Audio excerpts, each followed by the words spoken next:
We have a question about thermodynamics. And so the reaction between solid MgO and aqueous HCl represented by the net ionic equation. So for the question A, which is limited reactant in all four trials, HCl or MgO?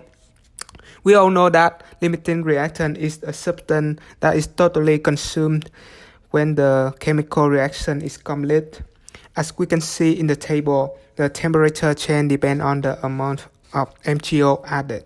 Then we can determine that MgO was the limiting reactant.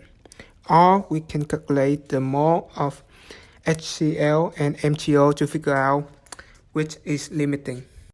For question B, I would say the temperature change should be directly proportional to the amount of the limiting reactant.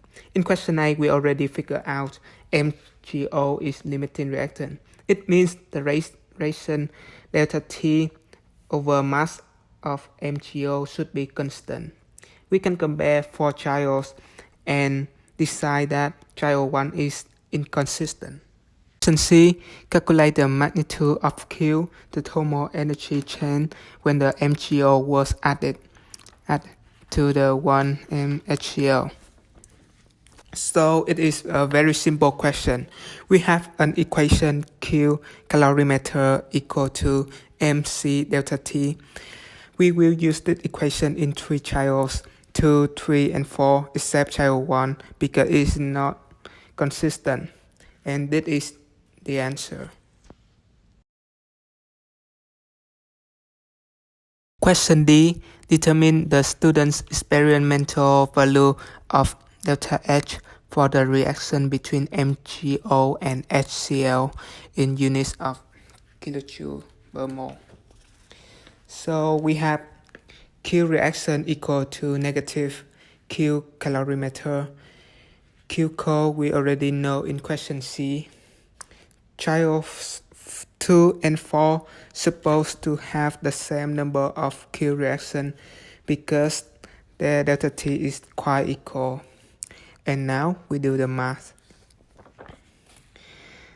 We have delta H equal to Q reaction over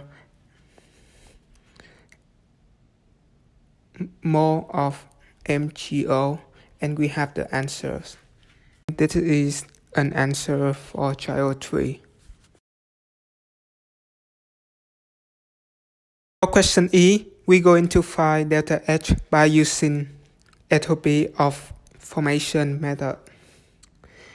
So we apply the equation delta H equal to delta H of product minus delta H of reactant. In product, we have Mg2 plus and HCO, H2O. In reactant, we have MgO and H plus, and we get the answer. Question D. The accepted value and the experimental value do not agree. If the calorimeter leaks heat energy to the environment, would it help account for the discrepancy between the values? And explain.